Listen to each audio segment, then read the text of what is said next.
So today I just wanted to take a quick look at Playback, the 2012 film released by Magnet Releasing. In all honesty, the first time I saw this movie, I absolutely hated it. I thought it was crud. And I just kind of waited a couple of years, rewatched it recently, and it's really not too bad a movie. It's well produced, well acted, good lighting. It is a very basic plot. It's not an original idea. It's the whole thought of, evil traveling or dormantly staying within images before moving on to its next victim. But the film itself actually begins in 1994. There's a disturbed young man named Harlan who is murdering his family. He's also just walking around with a video camera recording things. And, the last shot from that introduction that we see is that he has set his camera down and he has left the camera pointing at his sister's baby, who we realize is also his son. The child was not a product of incest. Harlan himself was actually adopted, so he raped his adoptive sister. But obviously he just goes on a nutbag killing spree. And we end with the child on camera, and he's just kind of murdered his sister. The police shoot and kill him. So then we skip to 15 years later. There's a very ambitious high school kid named Wes who, for his journalism project, wants to make a film about the murders because the school assignment was to talk about a forgotten piece of town history. Yeah, very blatant excuse to make a horror film there. I don't think any small town wants to be reminded of something as crude or graphic like that. And for those of you who have come from small towns, everybody has their stories that they don't talk about or they want to forget. And I'm sure no one appreciates anybody just bringing up the dirty laundry and talking about it all over again. This kid continues with his film. And he actually has a friend who he previously worked with, a young man called Quinn, who archives films at a news studio. So he's basically asked Quinn to collect some of the archive footage for him so he can collect it, so he can use it for his movie. Of course, this type of entity, as I've stated previously, lives in video. So Quinn, once viewing this, becomes possessed. And it's pretty much the end of everyone. The ghost of Harlan just kind of goes back to picking up where he left off. He's killing people.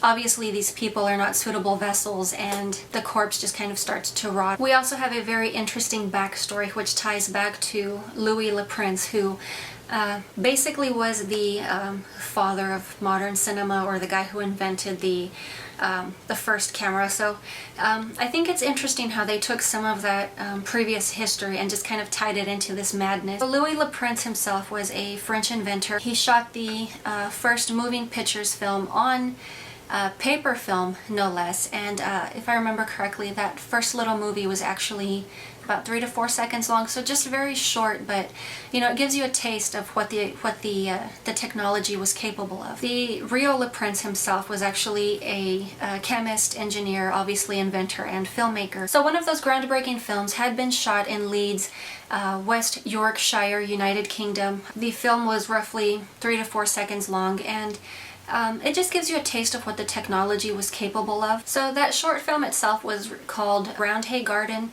It is featured prominently throughout this film. And, I think it's just a very nice way to honor someone who actually had worked on film.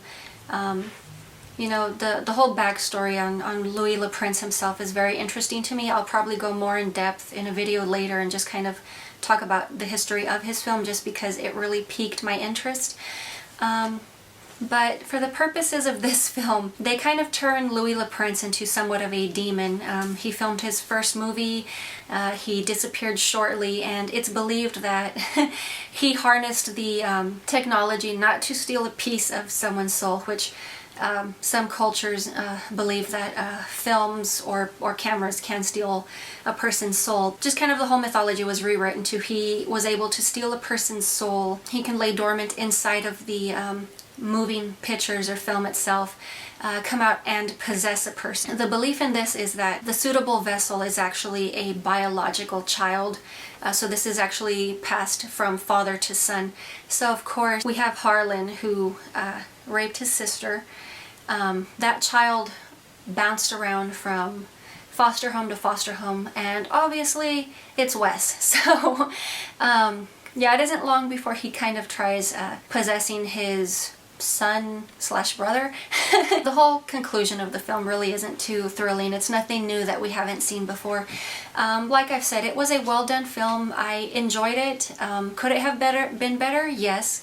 It's not a perfect film, but it's not heinous either. One of the main things that drew me into this is just the fact that Christian Slater was in the film. I have not seen him do film in a very long while, and I've always thought he was a very good actor. A little easy on the eyes, but that's a different story.